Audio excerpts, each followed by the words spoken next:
मित्रों, धर्मगुरु ही नहीं बल्कि संविधान के रक्षक कहे जाने वाले केशवानंद भारती जी का आज निधन हो गया है। और हम सभी लोग देख रहे हैं कि ये केशवानंद भारती जी, जिन्होंने 1973 में 1972 में पिटीशन फाइल की थी और उस पिटीशन का निर्णय जो है 1973 में आया था। पिटीशन क्या फाइल किया था उन्होंने? क्या मित्रों आप लोगों को पता है कि केशवानंद भारती जी उच्चतम न्यायालय का दरवाजा खटखटाए थे किस कार्य से? केवल और केवल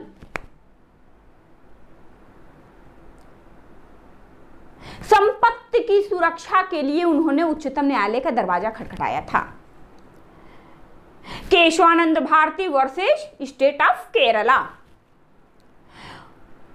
आपको जानकारी के लिए बता दूं, बहुत से लोगों, बहुत से स्टूडेंट, लॉ स्टूडेंट हैं जिन्हें यह नहीं पता होगा कि हाँ, केशवानंद भारती जी का केस वास्तव में रियल में आया किस लिए था। वास्तव में इस केस के आने के पीछे केवल और केवल एक उद्देश्य था मित्रों। क्या उद्देश्य था? कि इडनीर मठ, केरल में इन्होंने इडनीर मठ की स्थापना की थी। इडनीर मठ के ये प्रमुख थे और इडनीर मठ की संपत्ति जो है केरल सरकार ले रही थी। यानी कि 400 एकड़ जमीन में से 300 एकड़ की जमीन गरीबों को पट्टे पर देने के लिए सरकार के द्वारा लिया गया। केशवानंद भारती जी का ऑब्जेक्शन हुआ। उन्होंने कहा आर्टिकल 25 का ये वायलेशन है, अनुच्छेद 25 का ये उल्लंघन है। और ये करते हुए ये उन्होंने वो उच्चतम न्यायालय का दरवाजा खटखटाए।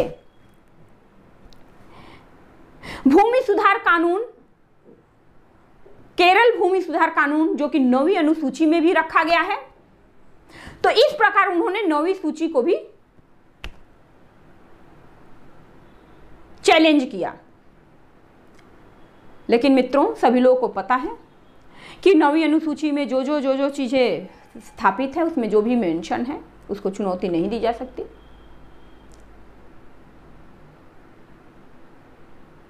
और इस प्रकार सरकार की जो असीमित शक्ति थी, उस असीमित शक्ति को उन्होंने सीमित कर दिया। यानी कि अनुच्छेद 368 के तहत संशोधन तो किया जा सकता है, लेकिन संशोधन का तात्पर्य यह नहीं है कि आप भारतीय संविधान की जो प्रस्तावना है, जो उद्देशिका है, जो आधारभूत ढांचा है, जो कानून की आत्मा है,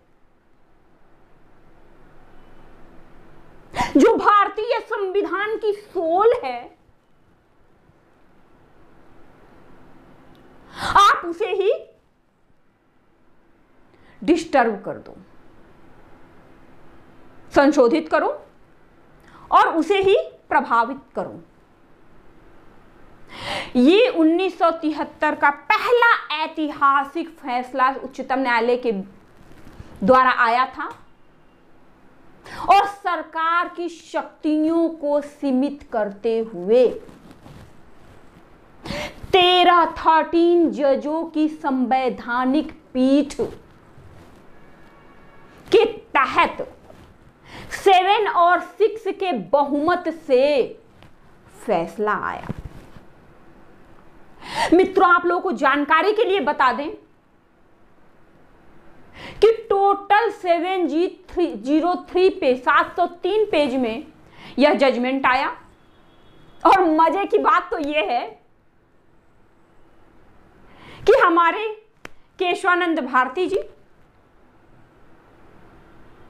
जिस उद्देश्य से आए थे कि हमारी जमीन, उनकी जमीन मठ की जो संपत्ति हो वो सरकार के द्वारा न लिया जाए, वह गरीबों को पट्टे पे न दिया जाए, उसमें उनको रिलीफ नहीं मिला। लेकिन उन्होंने चुनौती देकर के यह जरूर निश्चित कर दिया कि भाई आप सब कुछ करो, लेकिन संविधान का जो आधारभूत ढांचा है, जो प्रस्तावना है, जो उद्देशिका है, आप उसमें संशोधन नहीं कर सकते हैं।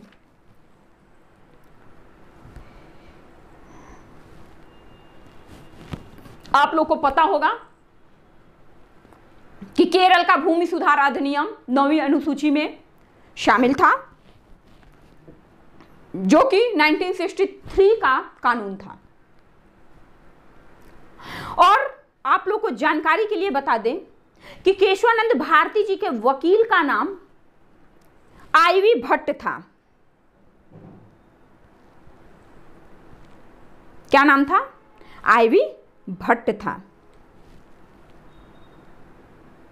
और उनका ये कहना था कि हमें तो, भट्ट जी का कहना था, हमें तो, हम जिस उद्देश्य से आए थे केशवानंद भारती जी के साथ उनके केस को लड़ने के लिए, उस उद्देश्य की तो पूर्ति नहीं हुई, लेकिन इन्होंने संविधान की रक्षा जरूर कर दी। और यह निर्णय कि भारतीय संविधान के आधारभूत ढांचे को डिस्टर्ब नहीं किया जा सकता है। क्या संसद को यह अधिकार है कि वो संविधान के मूल प्रस्तावना को बदल सके? क्वेश्चन आता है।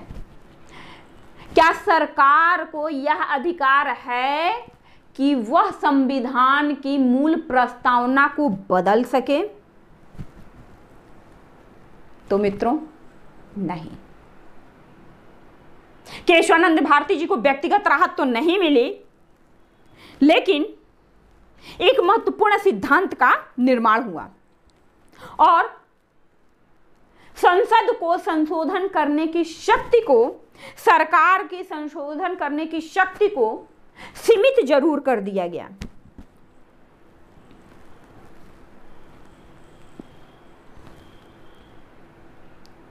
आगे आप लोग के मन में जिज्ञासा होती होगी कि क्या संसद संशोधन नहीं कर सकती है? तो नहीं मित्र, ऐसा नहीं है। संसद की 368 के तहत संशोधन करने की शक्ति है, लेकिन एक एक्सेप्शन है। संसद उस सीमा तक संशोधन नहीं कर सकती जिससे संविधान की मूलभूत आत्मा को ठेस पहुंचे, यानी कि संविधान की उद्देशिका में संशोधन नहीं कर सकती।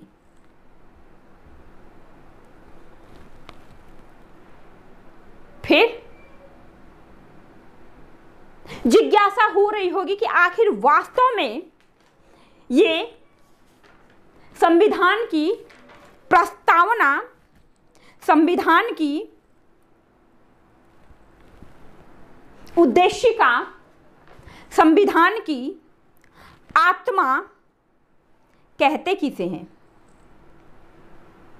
क्या आप लोग भी ऐसा सोच रहे हैं? सोच जरूर रहे होंगे कि संविधान की आत्मा कहते किसे हैं। तो इस विषय पे मैं आप लोगों को बताना चाहूंगी कि स्टॉप करो। आप लोग के दिमाग में आ रहा होगा कि वास्तव में संविधान की आत्मा कहते किसे हैं, प्रस्तावना ऐसा क्या है जो आधारभूत ढांचा माना गया है। तो मित्रों, आप लोग को बता दें, संविधान सर्वोपरि है। आजकल लोग कहते हैं सरकार ही सब कुछ है, ऐसा नहीं है। हम भी उच्चतम न्यायालय के प्रांगण में खड़े हैं और इस उच्चतम न्यायालय के प्रांगण में अथवा भारत के किसी भी कोने में संविधान को सर्वोपरि माना गया है। संविधान सर्वोपरि था, है और रहेगा। इसे सरकार आती जाती रहेंगी, इसे नहीं बदला जा सकता। और आधारभूत ढांचे की तरफ केशवानंद भारती में ध्यान आकर्षित करते हुए कहा गया कि न्यायिक समीक्षा, क्या? न्यायिक समीक्षा, पंथ निरपेक्षता, निरपेक्षता, स्वतंत्र चुनाव और लोकतंत्र। ये क्या है? ये हमारा मूलभूत ढांचा है और आप इसे जो है बदल नहीं सकते हैं।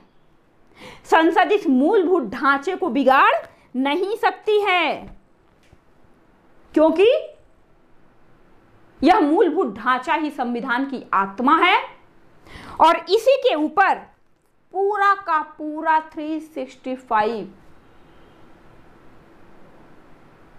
आर्टिकल आधारित है। इसके लिए केशवानंद भारती जी के मामले से जो पूरे विश्व को फायदा हुआ, इसे पूरा भारत ही नहीं पूरा विश्व भुला नहीं सकता। आज हृदय से उनको शत शत नमन करेंगे और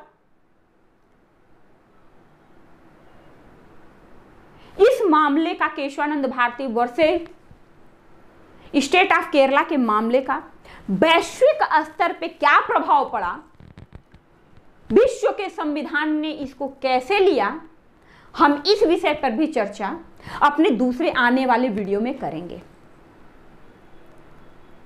तो मित्रों, आप लोगों से निवेदन है कि इस चैनल को एक बार सब्सक्राइब जरूर करें। आधारिका सामाजिक आर्थिक सशक्तिकरण संस्था लॉ 24x7 के तरफ से मुझे आमंत्रित किए, इसके लिए मैं तहे हृदय से धन्यवाद देना चाहूंगी।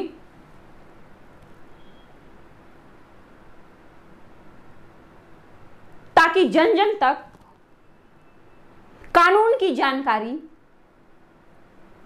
का लाभ पहुंच सके। बहुत बहुत धन्यवाद। नमस्कार मित्रों।